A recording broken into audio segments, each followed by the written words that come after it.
ألا بذكر الله تطمئن القلوب. السلام عليكم ورحمة الله وبركاته. الحمد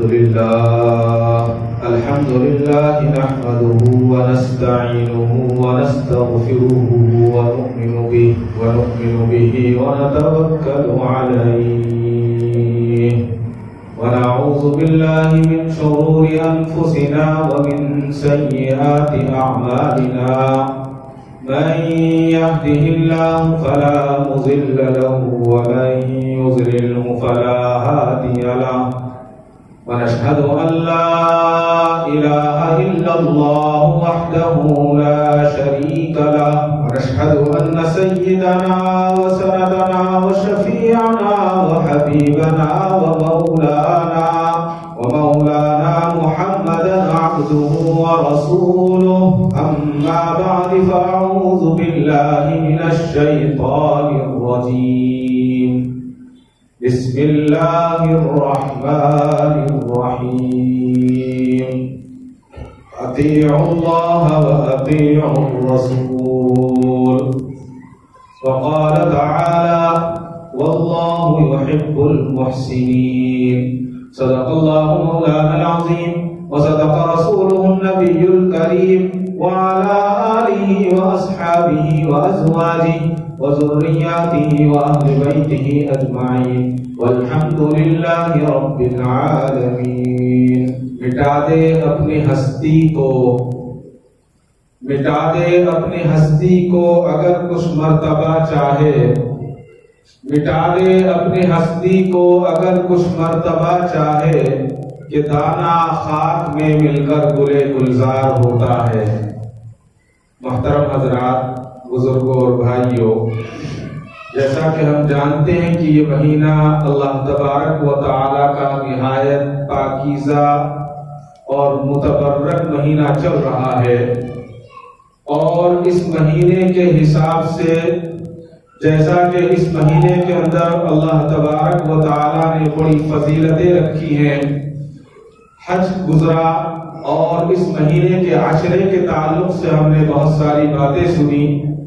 وہیں اللہ تبارک و تعالی نے ارشاد فرمایا کہ تم دوسروں پر احسان کرو، اور اسی کو کہا گیا ہے کہ اطیعوا اللہ و اطیعوا الرسول، کہ اللہ اور اس کے رسول کی اطاعت کرو.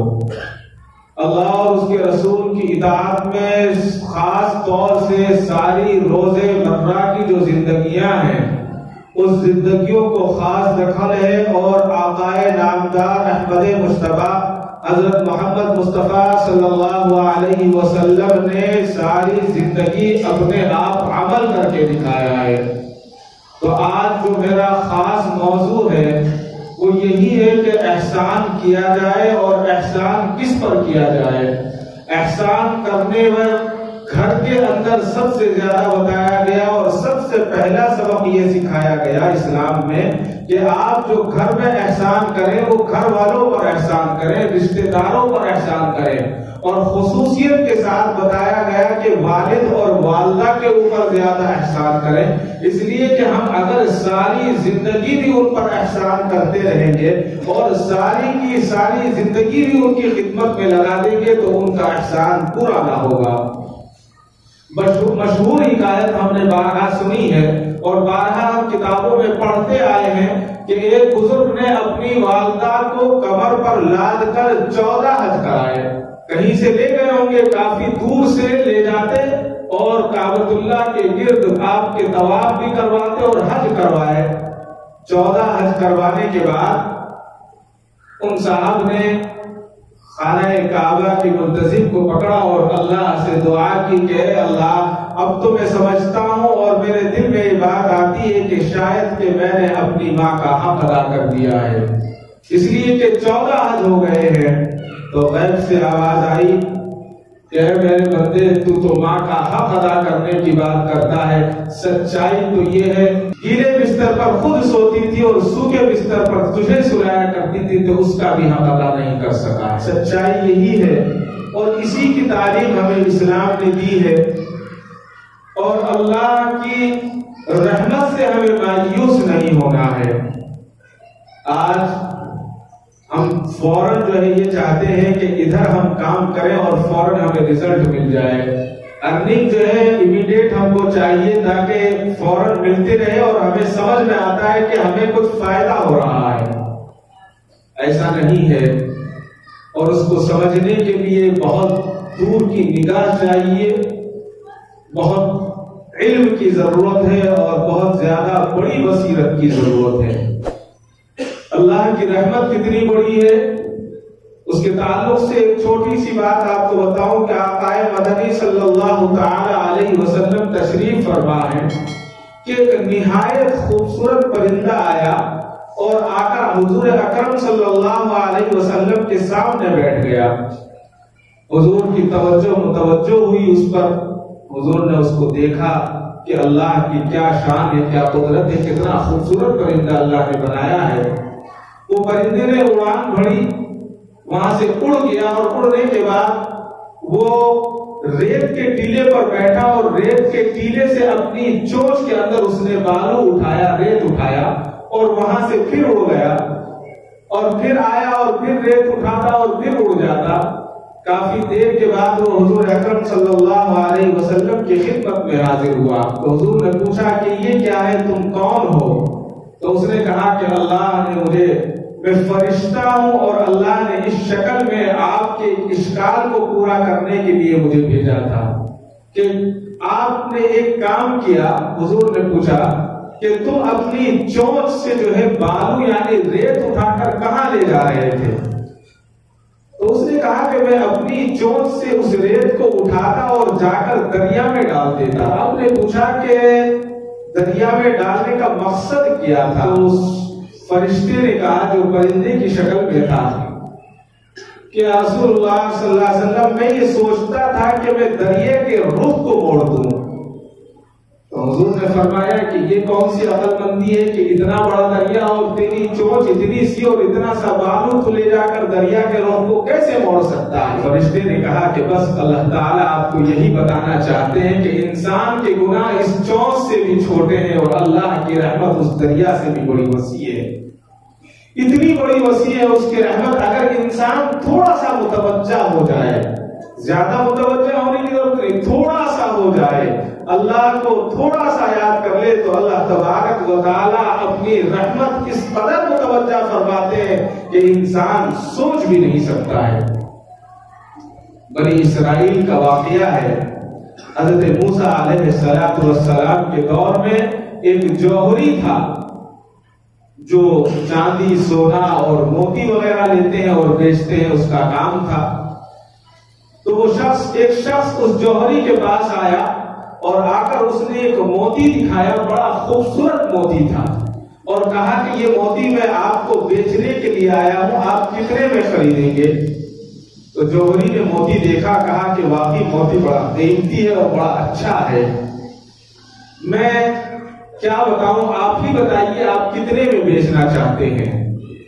تو اس نوجوان نے کہا کہ جوہری صاحب میں اس موتی کی قیمت 70,000 لگاتا ہوں، آپ 70,000 روپے میں کیا اس موتی کو خرید سکتے ہیں؟ جوہری لڑکے نے کہا کہ ہاں میں بالکل خرید سکتا ہوں، اس کی قیمت 70,000 روپے ہے، میں اس کے دے سکتا ہوں. کہا کہ تو ٹھیک ہے، آپ موتی لے لیں اور مجھے 70,000 دے دیں. تو اس نے کہا کہ میں 70,000 دے تو دوں گا، لیکن اس وقت میرے والد آرام کر رہے ہیں، میرے والد سو رہے ہیں، قیلولہ کر رہے ہیں، اور میری دکان کی چابی والد کے تکیے کے نیچے رکھی ہوئی ہے، لہذا میں تمہیں معذرت کرتا ہوں، تم تھوڑی دیر انتظار کر لو، جب میرے والد اٹھ جائیں گے تو میں چابی لوں گا اور اس کے بعد تمہیں 70,000 واپس کروں گا. نجھت المجالس میں یہ واقعہ نہایت تفصیل کے ساتھ لکھا ہے. اس لڑکے کو جلدی تھی بیچنے والے کو، اس نے کہا کہ اچھا ایسا کرو، مجھے بہت زیادہ جلدی ہے، آپ مجھے 60 دے دو، لیکن ابھی دے دو، آپ اپنے والد کو اٹھا دو. میں اور آپ ہوتے تو کیا کرتے؟ اٹھا دیتے. اس نے کہا کہ نہیں، یہ نہیں ہو سکتا، میں اپنے والد کو سوتے ہوئے نہیں اٹھا سکتا، لہٰذا آپ ایسا کریں، آپ تھوڑی دیر اور انتظار کر لیں. اس نے کہا کہ آپ 50 دے دو. اس نے کہا کہ یہ بھی نہیں ہو سکتا. اس نے کہا کہ میں 40 میں آپ کو دے دیتا ہوں، 40,000 دے دو، لیکن مجھے فوراً آپ کے پیسے چاہیے۔ اس نے کہا کہ میں والد کو کسی بھی قیمت پر نہیں اٹھا سکتا، جب تک والد خود بیدار نہ ہو جائے میں نہیں اٹھاؤں گا۔ پھر اس نے کہا کہ اچھا ایسا ہے، آخری درجہ 30,000 دے دو، لیکن مجھے فوراً دو۔ اس نے کہا میں نہیں دے سکتا۔ آخر وہ چلا گیا۔ میں اور آپ ہوتے تو سر پیٹ لیتے، کتنا بڑا نقصان ہے۔ اللہ تبارک و تعالیٰ کو اس کی یہ ادا بہت پسند آئی، اتنی پسند آئی، اتنی پسند آئی۔ اس کی یہاں ایک گائے تھی، اللہ نے ایک بچڑا پیدا کر دیا، اس گائے سے ایک بچڑا پیدا ہوا، اور حضرت موسیٰ علیہ السلام کے زمانے میں قتل ہوا تھا، بہت لمبا واقعہ ہے، میں ادھر نہیں جانا چاہتا۔ تو اس کا حاصل یہ تھا کہ اللہ کے پیغمبر نے یہ حکم دیا کہ اس طرح کی پہچان کا ایک گائے کا بچہ ہونا چاہیے، اس کو ذبح کرو اور اس کا ایک گوشت جو ہے اس کے جسم پر لگایا جائے، جس کا قتل ہوا ہے تو وہ زندہ ہو جائے گا اور بول دے گا کہ مجھے کس نے قتل کیا ہے۔ اب بنی اسرائیل کے لوگ بچڑے کو ڈھونڈ رہے تھے کہ ہمیں ایک ایسا بچہ چاہیے گائے کا جو حضرت موسیٰ علیہ السلام نے نشانیاں بتائی ہیں۔ بنی اسرائیل میں ڈھونڈتے ڈھونڈتے معلوم ہوا کہ فلاں جوہری کے یہاں بھی گائے کا بچہ ہے، تو اس کے یہاں آئے اور کہا کہ واقعی یہ تو ساری نشانیاں مکمل ہیں، یہ دیکھیے اللہ کا انعام۔ اس نے والد کو جگانے کے لیے 40,000 روپے کے نقصان کو برداشت کیا، اس وقت کے جو بھی روپے دینار ہوں گے، لیکن اللہ نے اس کے انعام کا کیا انعام دیا کہ ایک بچڑا پیدا کر دیا، اور اس بچڑے کی وہ خصوصیات پیدا کر دی جو حضرت موسیٰ علیہ السلام نے بنی اسرائیل کو بتائی تھی۔ اب انہوں نے کہا کہ یہ بالکل صحیح بچڑا ہے، اور وہی نشانیاں اس کے اندر ہیں جو حضرت موسیٰ نے بتائی ہیں۔ اس جوہری کے لڑکے سے کہا کہ آپ اس بچے کو، بیل کے گائے کے بچے کو ہمیں دے دو، ہم اسے ذبح کرنا چاہتے ہیں، اس کے بدلے میں ہم تمہیں گائے دیں گے، بچہ لیں گے اور گائے دیں گے۔ نفع کا سودا تھا، لیکن اس نے کہا کہ میں نہیں بیچنا چاہتا۔ انہوں نے کہا کہ ہمیں اس کی ضرورت ہے، آپ بات کو سمجھیے، اب مجبوری میں کچھ بھی ہو سکتا ہے، آپ ایسا کرو کہ 2 گائے لے لو، اس بچڑے کو ہمیں دے دو۔ اس نے کہا کہ میں نہیں بیچوں گا۔ پھر انہوں نے کہا کہ تم 10 گائیں لے لو اور یہ بچڑا ہمیں دے دو، تو اس نے کہا کہ میں نہیں بیچوں گا۔ اس کے بعد وہ حضرت موسیٰ علیہ السلام کے پاس گئے اور حضرت موسیٰ علیہ السلام سے کہا کہ اے موسیٰ، اے کلیم اللہ، ان کے پاس وہ بچڑا موجود ہے جس کی آپ نے تعلق سے جس کے فرمایا ہے، اور ہم اس کو 10 گائیں کے بدلے ایک بچڑا دے رہے ہیں، لیکن یہ بیچنے کے لیے تیار نہیں ہے۔ حضرت موسیٰ کلیم اللہ نے فرمایا کہ بھائی ان کو دے دو، ان کا کام ہو جائے گا، اور تمہیں تو ایک بچے کے عوض میں 10 گائیں مل رہی ہیں۔ تو اس نے کہا کہ اے موسیٰ کلیم اللہ، آپ فرمائیے گائے کا بچہ میرا ہے، میں بیچوں یا نہ بیچوں یہ میرا اختیار ہے، آپ کون ہوتے ہیں بتانے والے یا مجھے کہنے والے، میں بیچنے کے حق میں نہیں ہوں۔ حضرت موسیٰ نے کہا کہ واقعی بات تمہاری صحیح ہے، تم سچ کہتے ہو کہ گائے کا بچہ تمہارا ہے، تمہارا اس پر حق ہے، لیکن میری تو گزارش ہے کہ ان کو دے دو۔ تو انہوں نے کہا کہ اچھا ایک کام کرتے ہیں کہ تمہارا جو یہ گائے کا بچڑا ہے اس کو سونے میں تول کر لے لیتے ہیں، ہم اس کا جتنا وزن ہوتا ہے اتنا ہم سونا دے دیں گے اور تم گائے کا بچڑا ہمیں دے دو۔ اس نے کہا کہ منظور نہیں ہے۔ کہا کہ اچھا 2 بچڑوں کے برابر ہم سونا تول دیں گے۔ اس نے کہا یہ بھی منظور نہیں ہے۔ آخر میں معاملہ کہاں طے ہوتا ہے؟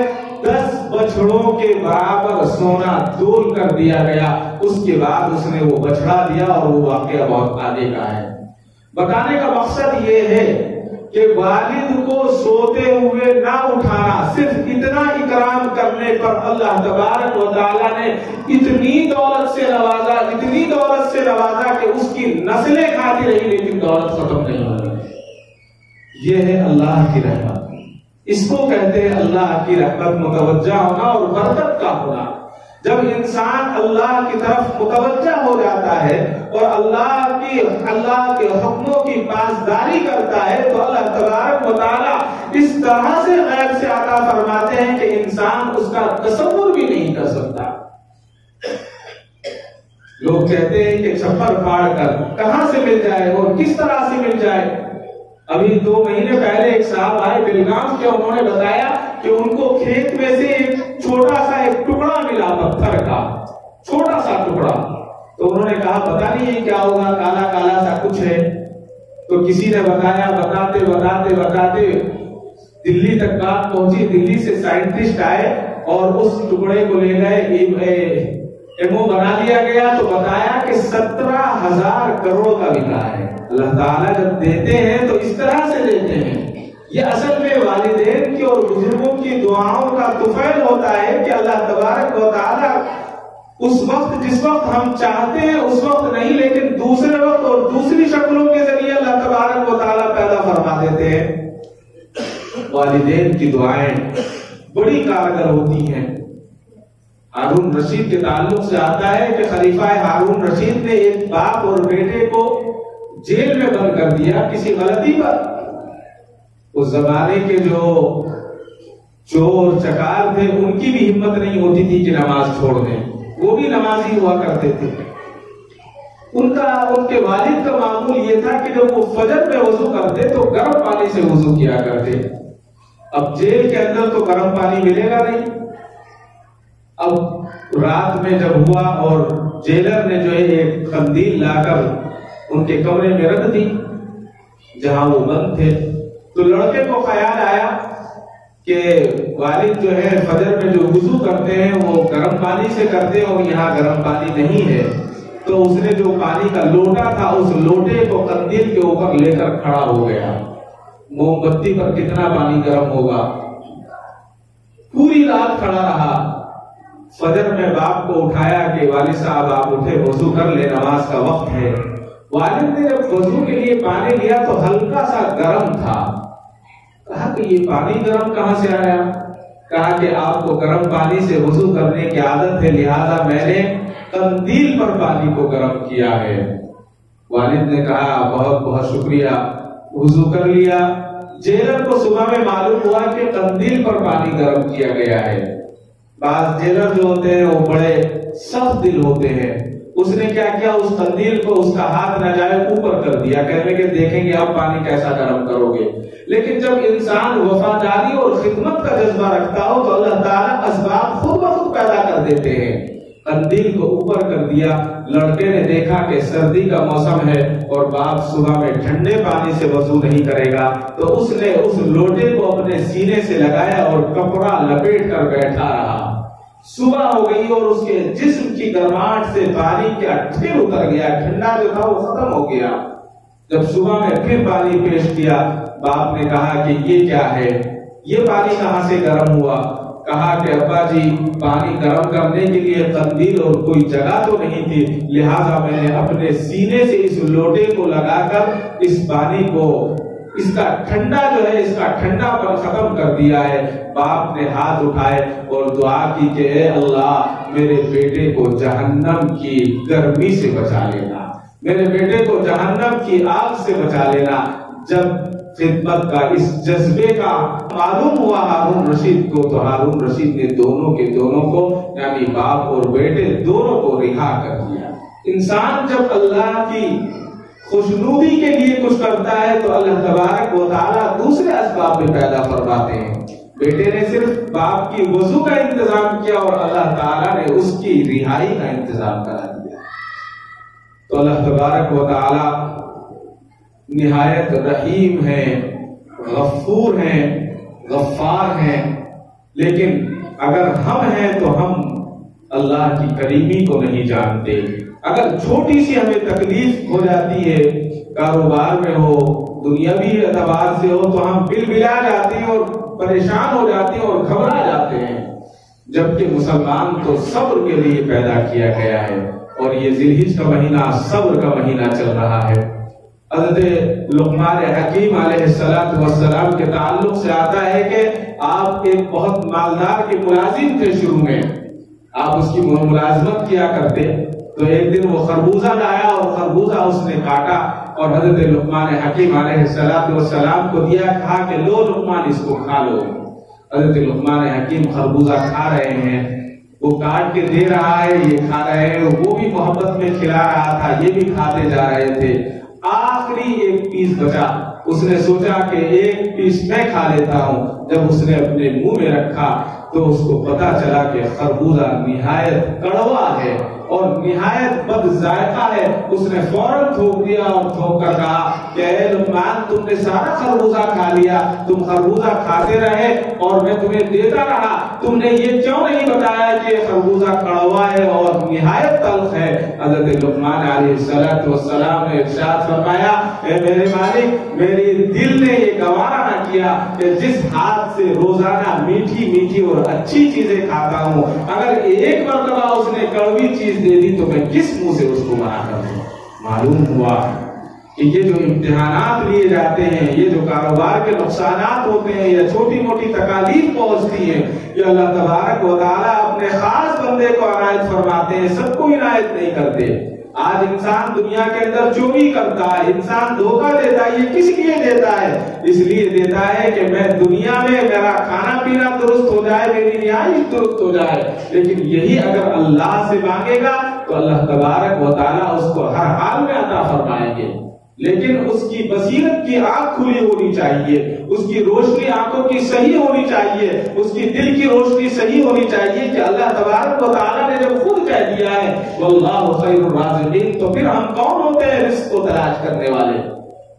اسباب ہم ضرور تلاش کریں، ہم کوشش ضرور کریں، محنت ہمیں ضرور کرنی ہے، لیکن رزق دینے والا تو کوئی اور ہے۔ ہم رزق کے لیے جھوٹ بولتے ہیں، کم تولتے ہیں اور دھوکہ دیتے ہیں، یہ اللہ کو پسند نہیں ہے۔ ایک کرد قبیلہ گزرا ہے، اس قبیلے کے تعلق سے آتا ہے کہ وہ قبیلہ نہایت مشہور تھا چوری کرنے میں، ڈاکہ زنی کرنے میں۔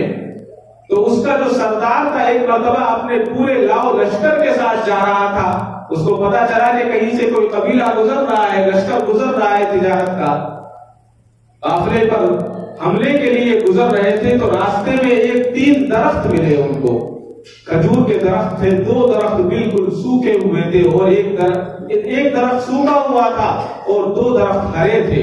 اس واقعے کو حضرت شیخ زکریا رحمۃ اللہ علیہ نے اپنی کتاب میں خود لکھا ہے کہ 3 درخت دیکھے اس کرد نے، اور دیکھنے کے بعد اتفاق سے جب کوئی صحرا میں کوئی اچھی چیز نظر آتی ہے تو انسان کی نظر اس کو للچاتی ہے، اس کو دیکھتی ہے۔ تو حضرت شیخ زکریا رحمۃ اللہ علیہ نے لکھا ہے کہ وہ کرد اس کو غور سے دیکھنے لگا، تو اس نے جب غور سے دیکھا تو اس کی نظر پڑی کہ جو اچھے 2 درخت ہیں جس پر کھجور لگی ہوئی ہے، ایک چڑیا اس پر آتی ہے اور کھجور کو توڑتی ہے اور سوکھے درخت پر چلی جاتی ہے۔ اب اس کو یہ ہوا کہ یہ کیا ہو رہا ہے، چڑیا کہاں جاتی ہے، اس کو لے کر وہ اور قریب گیا۔ قریب جانے کے بعد اس نے دیکھا کہ چڑیا کھجور توڑتی ہے اور سوکھے درخت پر جاتی ہے، وہاں پر ایک اندھا سانپ بیٹھا ہوا ہے اور اس نے سانپ نے اپنا منہ کھول رکھا ہے۔ یہ چڑیا کھجور توڑتی ہے اور اس کے منہ میں جا کر کھجور ڈال دیتی ہے۔ بس اللہ کو ہدایت مقصود تھی، فوراً کام اٹھا کے اللہ تبارک و تعالیٰ اندھے سانپ کو اس کے منہ میں اس کے بل میں رزق پہنچا رہے ہیں۔ میں تو اشرف المخلوق ہوں، میں کیوں دنیا کو نقصان پہنچا کر دوسروں کا رزق چھین کر اپنا پیٹ بھروں؟ اللہ رزق دینے والے ہیں۔ اپنی تلوار کو توڑ دیا اور اللہ کے سامنے سجدے میں گر گیا اور توبہ کی کہ اے اللہ میں توبہ کرتا ہوں، اب میں کوئی غلط کام نہیں کروں گا، میں اب کوئی چوری نہیں کروں گا، کوئی ڈاکہ زنی نہیں کروں گا۔ اس کے بعد واپس لوٹا، 6-7 ساتھی اس کے اور تھے، کہا کہ سردار کیا بات ہے، کیوں واپس آ رہے ہو؟ کہا کہ میں نے ایسے ایسے واقعہ دیکھا ہے اور میں نے توبہ کر لی ہے۔ اب میں نے یہ توبہ کی ہے کہ جو بھی مانگوں گا میں اللہ سے مانگوں گا، کسی اور سے نہیں مانگوں گا۔ انہوں نے کہا کہ ہم بھی توبہ کرتے ہیں۔ اس کو انہوں نے بھی تلواروں کو توڑ دیا اور تلوار توڑنے کے بعد کہا کہ بہت گناہ کیے، اب کوئی نیک کام کر لیا جائے۔ تو طے ہوا کہ حج کا زمانہ قریب ہے، ایسا کرتے ہیں کہ ہم سارے کے سارے چور چکار تھے، پتہ نہیں ہمارے گناہ معاف ہوں گے یا نہیں، ایسا کرتے ہیں کہ سب مل کر حج کے لیے چلتے ہیں اور حج کر لیتے ہیں۔ کہا کہ یہ بھی ٹھیک ہے۔ سارے کے سارے جتنے چور تھے جنہوں نے توبہ کی تھی تمام کے تمام واپس ہوئے۔ واپس ہونے کے بعد راستے میں ایک بستی ملی، بستی میں رکے تو ایک خاتون آئی جو اندھی تھی، اس نے کہا کہ یہ قبیلہ کردوں کا قبیلہ ہے؟ انہوں نے کہا کہ ہاں کردوں کا قبیلہ ہے، کہ اس میں کوئی کرد لڑکا بھی ہے؟ کہا کہ ہاں کردوں کا ایک سردار بھی ہے اس میں۔ کہ کیا بات تھی؟ کہا کہ بات بہت اونچی ہے، مجھے اس سے ملا دو۔ کہا کہ یہی بیٹھے ہوئے ہیں، کہیے ماں کیا بات ہے؟ کہا کہ 3 دن پہلے میرے لڑکے کا انتقال ہوا اور اس نے مجھے اپنے کچھ کپڑے دیے تھے، ماں یہ میرے کپڑے رکھ لے، اور انتقال ہو گیا، اور انتقال کے بعد 3 دن سے میں مسلسل حضور اکرم صلی اللہ علیہ وسلم کی خاک میں زیارت کر رہی ہوں، اور حضور کہہ رہے ہیں کہ کرد کا قبیلہ آئے گا اور اس کا جو سردار ہوگا تو اس کو یہ کپڑے دے دینا۔ اللہ اکبر! کہاں تو چور تھا، ابھی ڈاکہ زنی چھوڑی ہے، ادھر آقا نامدار صلی اللہ علیہ وسلم اس کے لیے کپڑوں کا انتظام کر رہے ہیں، اس کے لیے کپڑوں کے لیے فرما رہے ہیں کہ یہ اس کو دے دینا۔ تو اس سے بڑی سعادت اور کیا ہو سکتی ہے؟ یہ سعادت اسی وقت ملے گی جس وقت انسان اللہ کو یاد کرنے والا ہوگا، اور اگر انسان نے اللہ کو یاد کرنا چھوڑ دیا اور احسان کرنا چھوڑ دیا، سب سے بڑی جو چیز ہے اللہ کو جو پسند ہے وہ احسان ہے۔ هل جزاء الاحسان الا الاحسان۔ اگر آپ کسی پر احسان کریں گے تو آپ پر احسان کیا جائے گا۔ اللہ نے فرمایا ہے کہ تم زمین والوں پر رحم کرو، آسمان والا تم پر رحم کرے گا۔ اس لیے کہ یہاں رحم کریں گے تو وہاں رحم ہوگا، اور اگر یہاں رحم نہیں کریں گے تو وہاں بھی رحم کی امید نہ، کیسے امید رکھ سکتے ہیں؟ زمین میں ہم ٹماٹر کا اور پنڈو کا بیج بو کر کہیں کہ اس پر سیب لگ جائے تو یہ کیسے ممکن؟ ٹماٹر ہی لگیں گے، سیب تو نہیں آئے۔ یہ اللہ تبارک و تعالیٰ کی رحمت، اور خاص طور سے جو آج ہمارے اندر برائیاں ہیں، اور سب سے بڑی برائی ہم اپنے گھر میں رہتے ہوئے اپنے والدین کو تیز نگاہ سے دیکھتے ہیں، ان کی بات کو سنتے نہیں ہیں۔ اللہ کے لیے میرے وہ بھائی، میرے وہ نوجوان اس بات کو یاد کر لیں کہ اس سے بڑی بدبختی کچھ نہیں ہو سکتی کہ ہمارے والدین ہمارے سامنے ہوں اور ہم ان کو گری ہوئی نظر سے دیکھیں، ہم ان کو سختی کے ساتھ دیکھیں۔ بصرہ کا ایک واقعہ لکھا ہے، کچھ تاجر جو ہے حضرت ابو قزاعہ رحمت اللہ علیہ فرماتے ہیں کہ ہمارا بصرہ کے راستوں سے گزر ہوا تو ہم نے دیکھا، بستی میں رکے تو وہاں ایک گدھے کی چیخنے کی آواز آ رہی تھی، بہت زیادہ چیخنے کی آواز۔ گدھے کی آواز بہت کراہت کرتی ہے، تکلیف دیتی ہے کان کو۔ لوگوں نے کہا کہ کیا یہاں کوئی گدھا بیمار ہے جو گدھے کی چیخنے کی آوازیں آ رہی ہیں؟ لوگوں نے کہا کہ چھوڑیے اس بات کو مت پوچھیے، جناب بتائیے کیا بات ہے، کون سا گدھا بیمار ہے، کیا ہوا؟